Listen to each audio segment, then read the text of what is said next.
Bismillahirrahmanirrahim.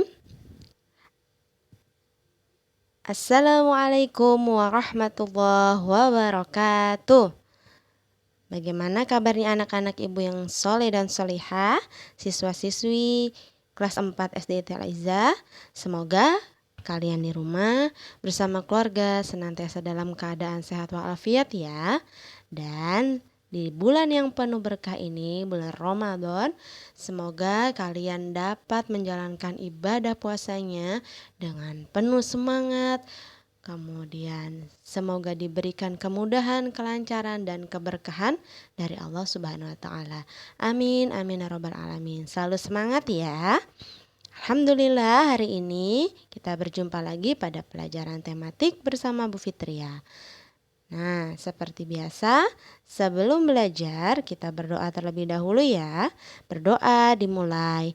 Bismillahirrahmanirrahim. Allahumma ftah lana hikmataka wansyur alaina rahmataka min khadain ni rahmatika ya arhamar rahimin. Rabbi zidni ilma warzuqni fahma. Allahumma la sahla illa ma ja'altahu sahla wa anta taj'alul hazna idza syi'ta sahla. Amin. Baik. Pada kesempatan kali ini untuk tematik, alhamdulillah kita sudah akan berganti tema. Hari ini kita berganti tema menjadi tema 9. Sungguh kayanya negeriku. Nah, untuk hari ini materinya yang akan Ibu sampaikan adalah materi IPA mengenai energi. Mulai dari bentuk-bentuk energi, sumber energi, pemanfaatannya, dan lain sebagainya. Insya Allah akan Ibu sampaikan hari ini. Jadi kalian simak dengan baik ya apa yang Ibu sampaikan sambil melihat materinya di buku paket kalian, di buku paket tematik kalian ya. Baik, selamat menyaksikan, semoga selalu semangat ya. Nah, berapa hari lalu Ibu sudah memberikan perintah kepada kalian untuk membaca tentang teks di halaman 5 sampai 6 mengenai air dan listrik. Nah, di sini pada intinya dalam percakapan antara Rasti dengan Ayah itu Rasti menanyakan tentang listrik yang mati ya. Nah, kemudian ayahnya menjelaskan bahwa listrik itu adalah salah satu contoh dari sumber energi ya. Nah, di kalimat terakhir ada kalimat dari ayahnya Rasti ya. Sebelumnya Rasti bertanya, bagaimanakah cara menghasilkan energi listrik ayah? Nah, ayahnya Rasti menjawab, banyak sumber energi yang dapat menghasilkan listrik. Contohnya ada tenaga air, angin, uap air, panas bumi, dan nuklir. Sumber-sumber energi tersebut diubah menjadi tenaga listrik di sebuah pembangkit listrik. Nah, sumber energi listrik di suatu saat akan habis. Oleh karena itu kita harus bijaksana dalam menggunakannya. Seperti itu ya.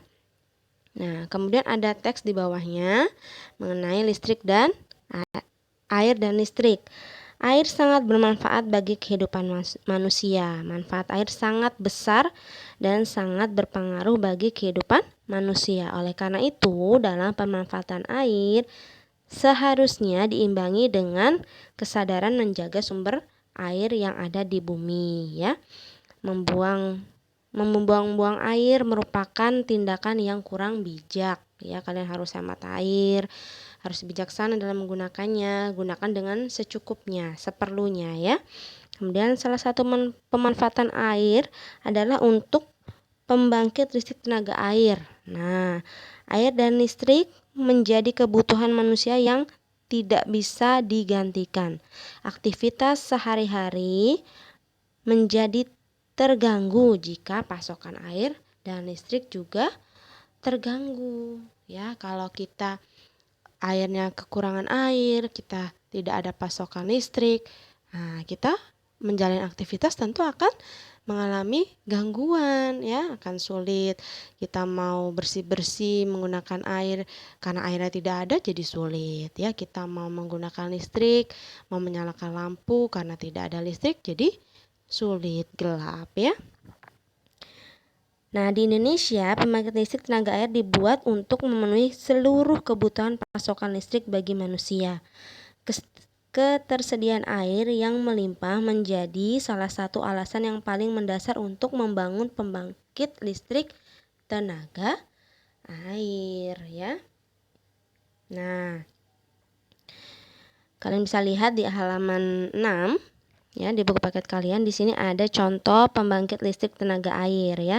Jadi atau disingkat sebagai PLTA. Gambarnya bisa dilihat ya. Nah, ini bisa dilihat gambarnya. Ini adalah salah satu contoh cara kerja dari pembangkit listrik tenaga air ya. Nah, pembangkit listrik tenaga air ini tentu menggunakan tenaga dari air untuk menghasilkan listriknya ya. Nah, cara kerja PLTA ini cukup sederhana tetapi menghasilkan listrik yang sangat bermanfaat untuk mencukupi kebutuhan masyarakat. Oleh karena itu, dibangunlah banyak waduk atau bendungan di Indonesia. Waduk atau bendungan yang merupakan salah satu rangkaian sistem dari pembangkit listrik tenaga air. Aliran air dari waduk atau bendungan digunakan untuk menggerakkan kincir air ya. Selanjutnya putaran kincir air dihubungkan dengan generator sehingga terjadi aliran listrik. Jadi air itu digunakan untuk menggerakkan kincir air. Nah, kincir airnya nanti akan bisa berputar kemudian menghubungkan ke generator. Nanti dari generator bisa menghasilkan listrik seperti itu ya. Nah, tapi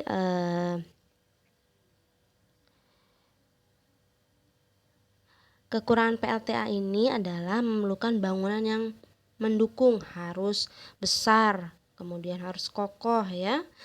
Selain itu juga kalau terjadi kemarau panjang, maka airnya tidak banyak kan yang tersedia. Nah, kalau airnya tidak banyak, kekurangannya ya tentu nanti kincir airnya tidak bisa digerakkan sehingga generatornya juga tidak bisa menghubungkan listrik. Nah, sehingga pasokan listrik juga akan berkurang. Itu kendalanya ya.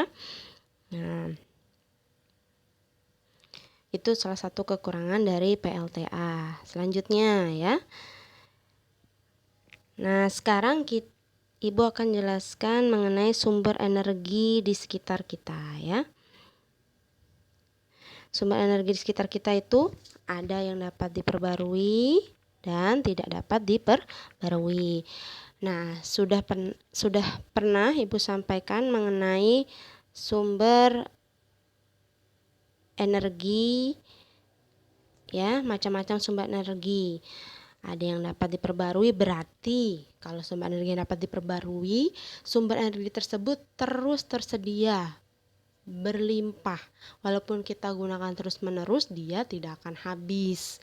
Sebaliknya, kalau yang tidak dapat diperbarui berarti jumlahnya terbatas. Kalau kita sudah gunakan, dia bisa habis. Dan kalau sudah habis, ya sulit lagi untuk mendapatkannya, butuh waktu yang lama. Nah, yang pertama di sini ada sumber energi yang tidak dapat diperbarui ya. Berarti sumber energi yang dapat habis ya. Tadi Ibu sudah sampaikan. Sesuai dengan namanya, sumber energi tidak dapat diperbarui. Contohnya ada minyak bumi, gas alam, dan batu bara.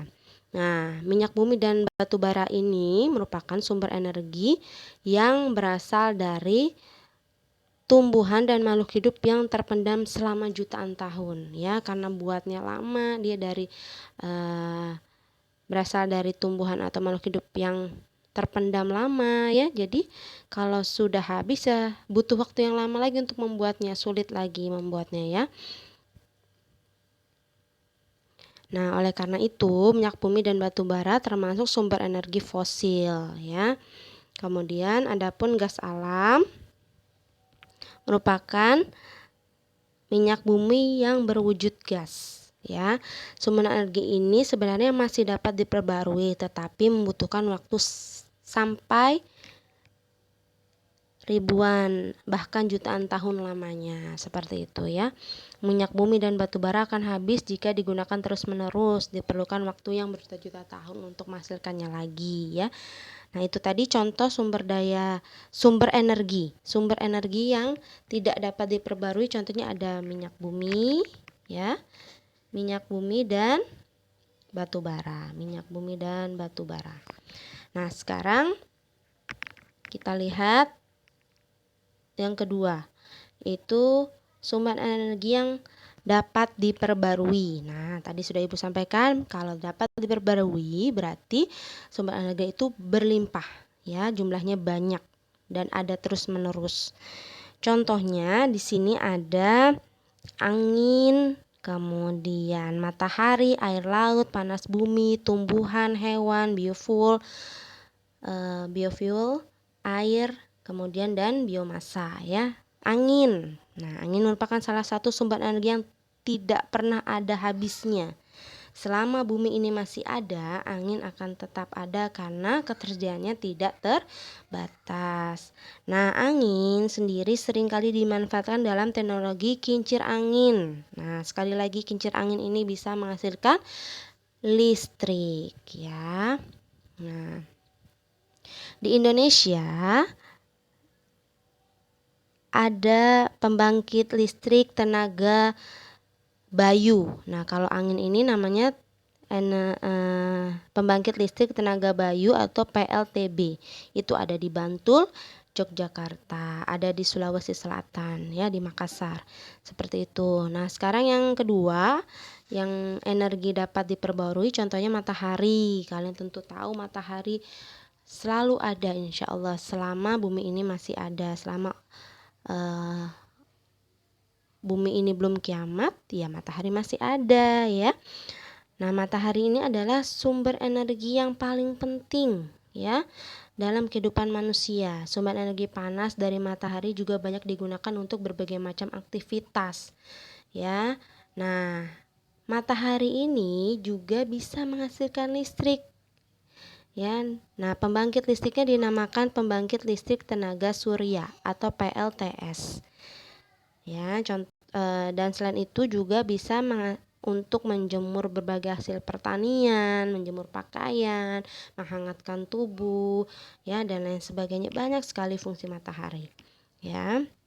Nah, pembangkit listrik tenaga surya ini di Indonesia ada di Bali, kemudian Raijua, kemudian Nule, dan Solor Barat di NTT, Nusa Tenggara Timur ya.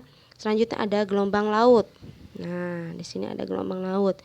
Energi gelombang laut adalah energi terbarukan yang bersumber dari tekanan naik turunnya gelombang air laut. Nah, ini juga bisa menghasilkan pembangkit listrik ya sebagai energi alternatif. Ya, masih tahap pembangunan di Indonesia. Kemudian ada juga sumber energi selanjutnya ada dari pasang surut air laut. Hampir sama dengan gelombang laut, dia juga terbarukan ya, sumbernya dari proses pasang surut air laut. Terdapat dua jenis sumber energi pasang surut air laut. Pertama adalah perbedaan tinggi rendah air laut saat pasang dan surut. Adapun yang kedua adalah arus pasang surut, terutama pada selat-selat yang kecil. Nah, pemanfaatan air laut pasang atau gelombang air dari laut ini dapat dijadikan sebagai sumber terbarukan untuk menghasilkan listrik juga ya. Lihat tadi dari air, matahari, gelombang laut, pasang surut air laut itu bisa menghasilkan listrik semua ya. Selanjutnya ada panas bumi. Nah, energi panas bumi ini disebut juga dengan energi geotermal ya. Adalah sumber energi terbarukan berupa energi termal, panas yang dihasilkan dan disimpan di dalam bumi.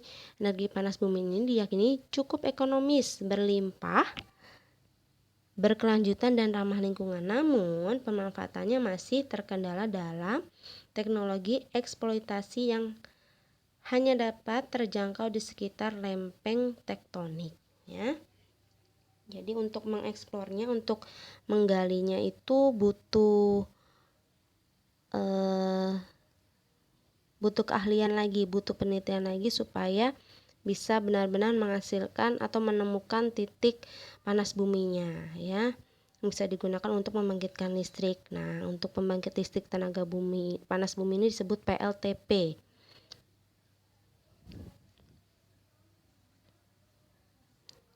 Nah, contohnya ada di Sumatera Utara, kemudian ada di Garut, ada di Gunung Salak, ada di Lampung, di Dieng, kemudian di Sulawesi Utara. Nah, sekarang energi yang selanjutnya ada energi biofuel, ya, biofuel tulisannya, ya. Biofuel ini adalah bahan bakar hayati, ya, yang sumber energinya terbarukan berupa bahan bakar baik padat, cair maupun gas yang dihasilkan dari apa? Dari bahan-bahan organik. Sumbernya contohnya itu dari tanaman yang memiliki kandungan gula tinggi seperti sorghum dan tebu. Sorghum itu seperti sebagai tanaman untuk pengganti bahan pangan juga, ya. Kemudian ada tanaman minyak nabati seperti jarak dan kelapa sawit. Nah, ini bisa dijadikan sumber energi dari tanaman-tanaman, ya, yang memiliki kadar gula yang kandungan gula yang tinggi. Kemudian air. Nah, air sudah Ibu jelaskan tadi. Air juga salah satu sumber energi yang bisa digunakan untuk menghasilkan listrik, ya. Nah, kalau biofuel tadi itu bisa dihasilkan baik dari menjadi bahan bakar, ya, bahan bakar baik padat, cair maupun gas. Seperti itu. Kalau air juga sama tadi untuk menghasilkan PLTA, ya. Sudah Ibu jelaskan tadi menggerakkan generator, ya. Nah, untuk selanjutnya energi yang selanjutnya ada biomasa. Nah, biomasa ini adalah jenis energi terbarukan yang mengacu pada bahan biologis yang berasal dari organisme yang hidup atau belum lama mati. Sumber utama biomasa antara lain adalah bahan bakar kayu, limbah, dan alkohol. Contohnya yang ada di Indonesia, energi ini adalah disebut pembangkit listrik tenaga biomasa atau disingkat PLTBM. Di Indonesia itu ada di Gorontalo, ya, yang memanfaatkan tongkol jagung. Nah, dari jagung, ya, bisa menghasilkan biomasa. Nah, seperti itu. Sumber-sumber energi ini sebenarnya masih terus dikembangkan, ya. Nah, belum terlalu dimanfaatkan secara optimal di Indonesia. Di Indonesia itu masih sekitar 90% menggunakan energi yang berasal dari bumi, ya, contohnya batu bara, minyak bumi, gas alam. Nah, untuk yang terbarukan itu masih digunakan kurang lebih 10%, sehingga masih sangat sedikit yang menggunakan energi terbarukan, makanya perlu dikembangkan lagi. Seperti itu. Nah, selanjutnya, kalau energi yang sudah ada kita gunakan terus-menerus dengan seenaknya atau tidak dengan bijak, maka dia akan habis atau akan sia-sia, ya, digunakannya.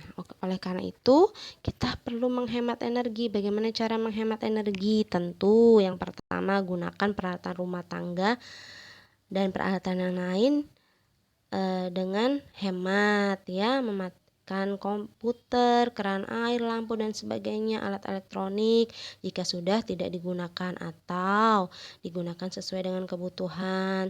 Tidak membiasakan diri berperilaku boros, ya. Jika masih bisa menggunakan alat rumah tangga dengan manual, maka lakukanlah, ya. Kemudian gunakan desain rumah atau gedung dengan hemat energi. Ya, kalau misalkan membangun rumah atau gedung, usahakan pencahayaannya lebih banyak dari luar sehingga ketika siang hari tidak perlu menyalakan lampu, ya. Gunakan fasilitas kendaraan umum jika berpergian, ya. Kalau bepergiannya dekat ya gunakan saja sepeda ya supaya menghemat energi. Lakukan sosialisasi tentang pentingnya hemat energi. Biasakan hidup hemat, ya. Kurangi penggunaan peralatan rumah tangga. Contohnya,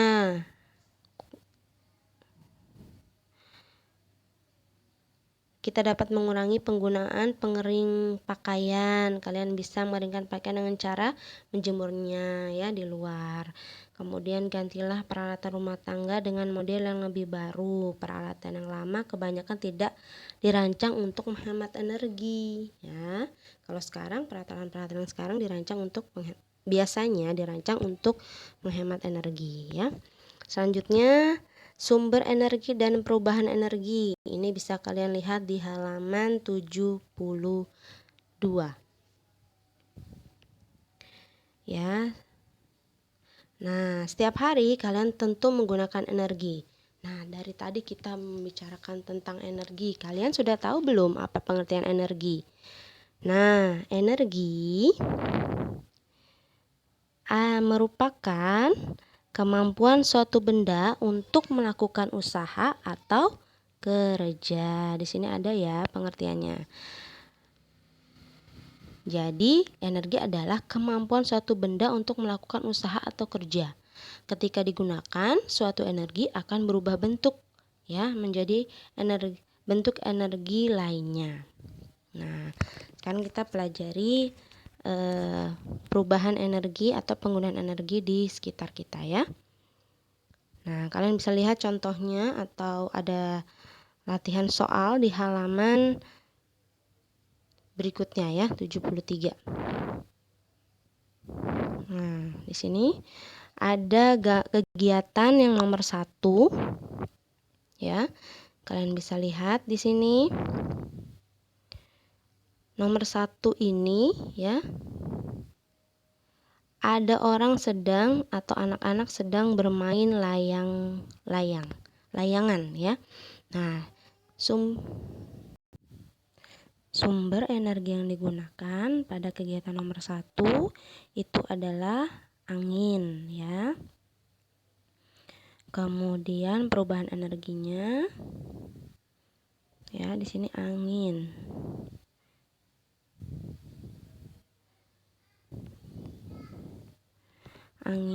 Kemudian perubahan energinya dari angin menjadi gerak. Kemudian selanjutnya yang nomor 2 ini ada orang membakar sate ya. Nah, ini sumber energinya yang digunakan adalah energi kimia. Kimia dari mana? Dari arangnya, arang api. Arang kemudian berubah jadi api, itu sumber energi dari kimia. Nah, perubahan energinya dari kimia menjadi panas ya, nanti satenya bisa matang. Kemudian yang selanjutnya ada orang sedang memblender ya, blender sesuatu. Nah, ini sumber energinya listrik, perubahannya dari listrik menjadi gerak ya, karena kita gunakan listrik, nanti blendernya jadi bisa bergerak. Selanjutnya ada orang sedang menyetrika nih ya.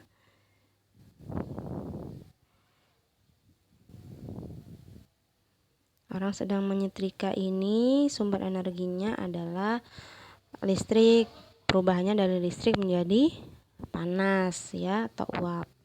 Kemudian ada yang terakhir, ada petani sedang mengeringkan padi. Nah, sumber energinya adalah cahaya matahari ya atau panas ya. Cahaya matahari perubahannya dari energi cahaya berubah menjadi gerak ya. kinetik. Nanti kan molekul air atau yang terdapat karena padinya tadinya belum kering jadi kering, itu terjadi perubahan kinetik ya, molekulnya berubah ya. Jadi dari cahaya berubah menjadi kinetik ya, atau energi gerak, sehingga padinya jadi berubah menjadi kering seperti itu, dari basah menjadi kering.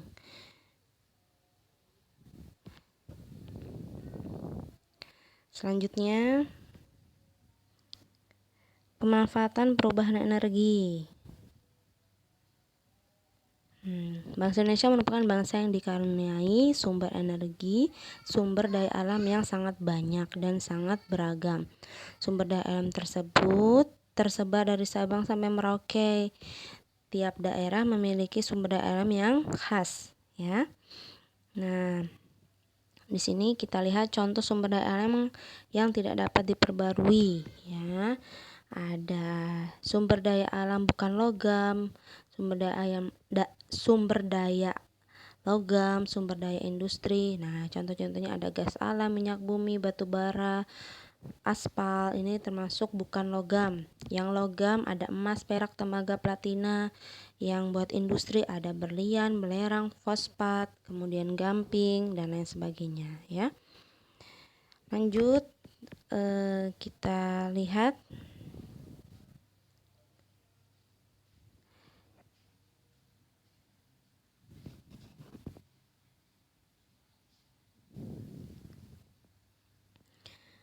nah, ini adalah bentuk-bentuk dari energi. Ya, contohnya ada energi bunyi, energi panas, listrik dan lain sebagainya. Bunyi itu dihasilkan dari energi juga, merupakan energi ya. Semua benda yang menghasilkan bunyi disebut energi, sumber energi bunyi ya. Semua benda yang menghasilkan bunyi disebut sumber energi bunyi. Nah, dapatkah kalian menyebutkan sumber energi bunyi yang lainnya? Bunyi berasal dari getaran. Nah, getaran ini masuk ya, diteruskan melalui udara ke telinga kita, masuklah ke gendang telinga sehingga kita bisa menangkap getarannya. Getarannya itu bisa menghasilkan bunyi ya. Nah, contoh energi bunyi adalah ketika seseorang memainkan alat musik ya, itu bisa menghasilkan bunyi dan lain sebagainya. Kemudian sekarang kita lihat energi panas. Nah, energi panas ini disebut juga energi kalor. Nah, energi panas ini dihasilkan dari matahari ya. Tadi seperti ketika kita menjemur ya, petani menjemur padi, kemudian ada yang menjemur ikan, pakaian dan lain sebagainya, itu memanfaatkan energi panas dari matahari ya, cahaya matahari. Kemudian bumi yang gelap gulita karena ada matahari bisa menjadi bercahaya atau terang ya. Kemudian yang tadinya dingin bisa menjadi hangat dan lain sebagainya.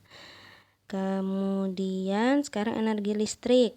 Nah, energi listrik tentu merupakan salah satu energi yang bisa atau paling dibutuhkan untuk mencukupi kebutuhan rumah tangga ya, kehidupan kita sehari-hari. Nah, dari listrik ini lampu, setrika, radio, kipas angin ya merupakan contoh perabotan yang menggunakan energi listrik.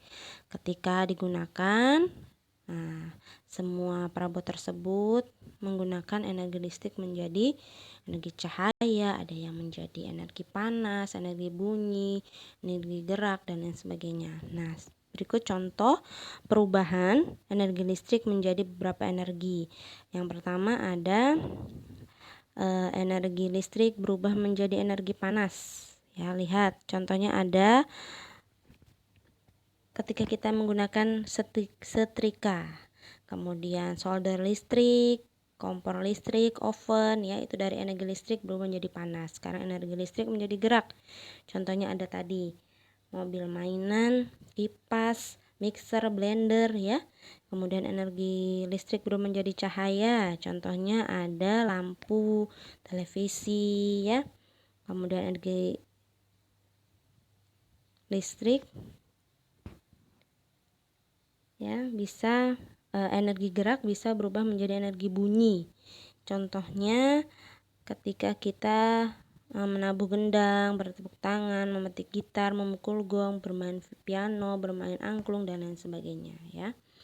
Itu tadi contoh beberapa perubahan energi, ya, mulai dari listrik menjadi energi tertentu sampai energi gerak menjadi energi bunyi. Selanjutnya ada yang namanya pembangkit listrik tenaga surya. Ya, tadi sudah Ibu sampaikan, pembangkit listrik tenaga surya itu adalah pembangkit listrik yang memanfaatkan energi dari matahari. Nah, biasanya pembangkit listrik yang menggunakan cahaya matahari ini contohnya kalau dipasang di rumah atau di sebuah gedung, biasanya di atapnya itu dibuat panel-panel. Nah, panel-panelnya ini digunakan untuk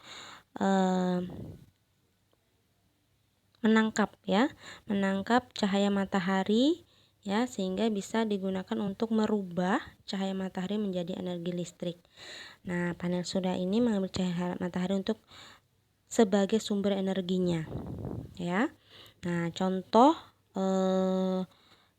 daerah yang sudah menggunakan atau mengaplikasikan, mengembangkan pembangkit listrik tenaga surya ini itu ada di Bangka Belitung, ya.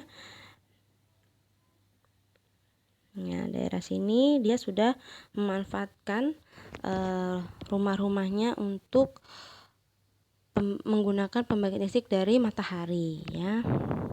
Tapi masih terus dikembangkan. Kemudian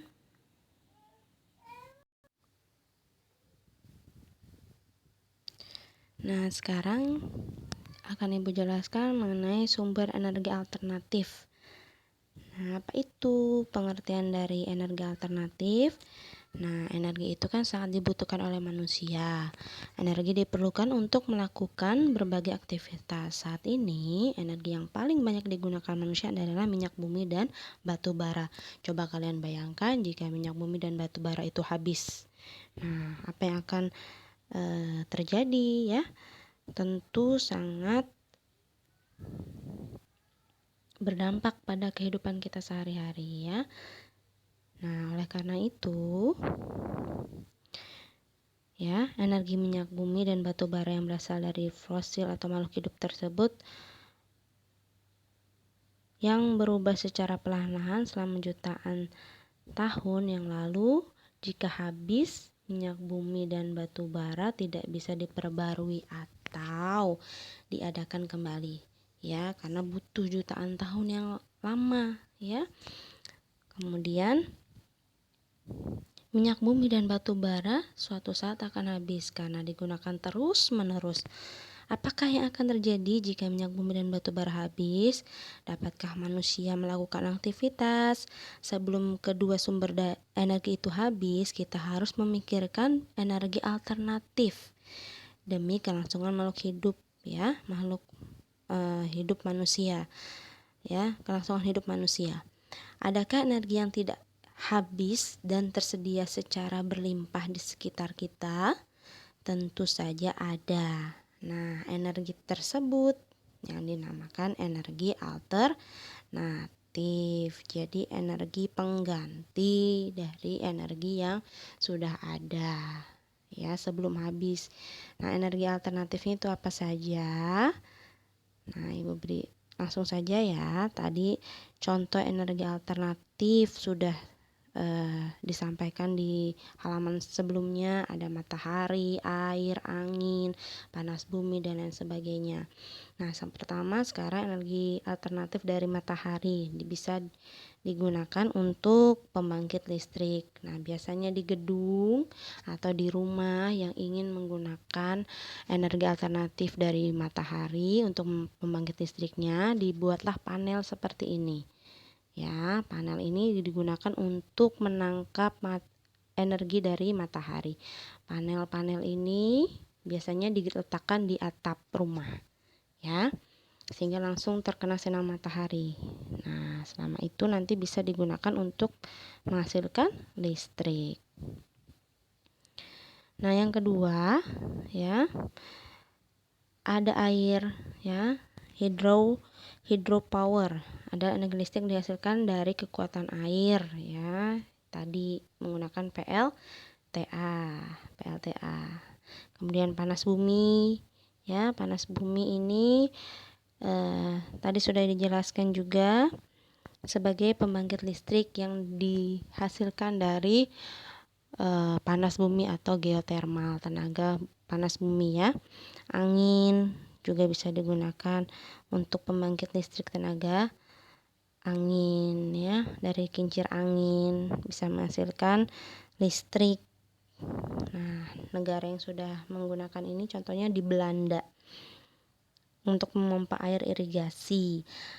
Kincir angin di Belanda dibentuknya besar dan terlihat berat sehingga putarannya lambat. Akan tetapi baling-baling yang besar dan berat itu dapat menghasilkan tenaga yang besar pula. Kemudian ada biomasa, tadi sudah Ibu sampaikan, itu dari tumbuhan atau kotoran hewan yang dapat memberikan energi, baik dengan dibakar langsung maupun diubah menjadi bahan lain agar lebih mudah dibakar. Sumber energi biomasa berasal dari makhluk hidup, termasuk diantaranya adalah sisa-sisa atau pembuangan dari manusia dan hewan. Biasanya kotoran ini dibangun dari tangki kotoran manusia dan hewan. Nah, gas yang keluar dari instansi ini disebut biogas, ya. Biomasa itu dari kotoran hewannya atau manusianya, kemudian nanti akan menghasilkan biogas karena dalam kotoran itu mengandung gas juga, ya.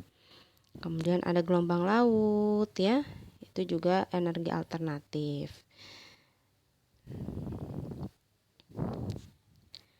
Selanjutnya, di sini yang terakhir ada kompor dari biogas. Nah, tadi kalian bisa lihat gambarnya di sini, ya. Ada prosesnya, kita lihat, ya, Ibu perbesar dulu. Nah, dari kotoran sapi bisa menghasilkan energi alternatif berupa biogas yang bisa kita gunakan, ya. Yang pertama,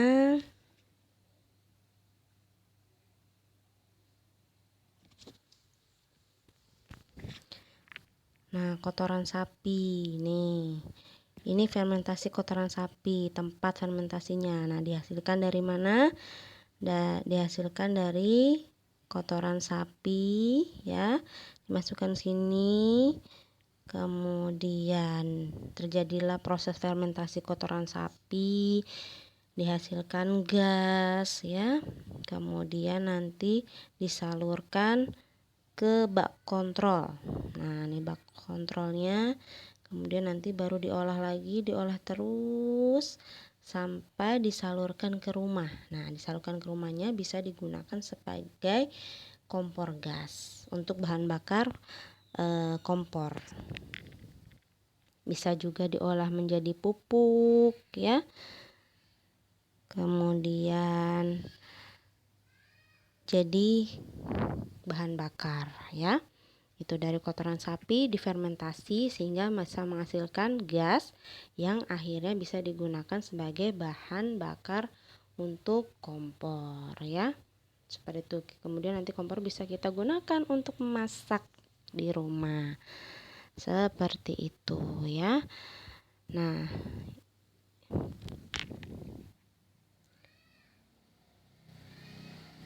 di Indonesia ini sudah dikembangkan di daerah Desa Ngreco, Kecamatan Kandat, Kabupaten Kediri, Jawa Timur, ya.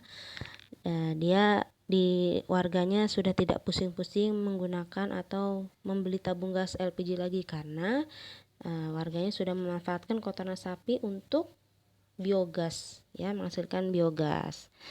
Nah, uangnya lebih hemat digunakan karena bahannya dari makhluk hidup, dari hewan, seperti itu.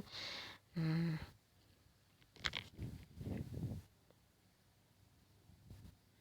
Itu tadi ya.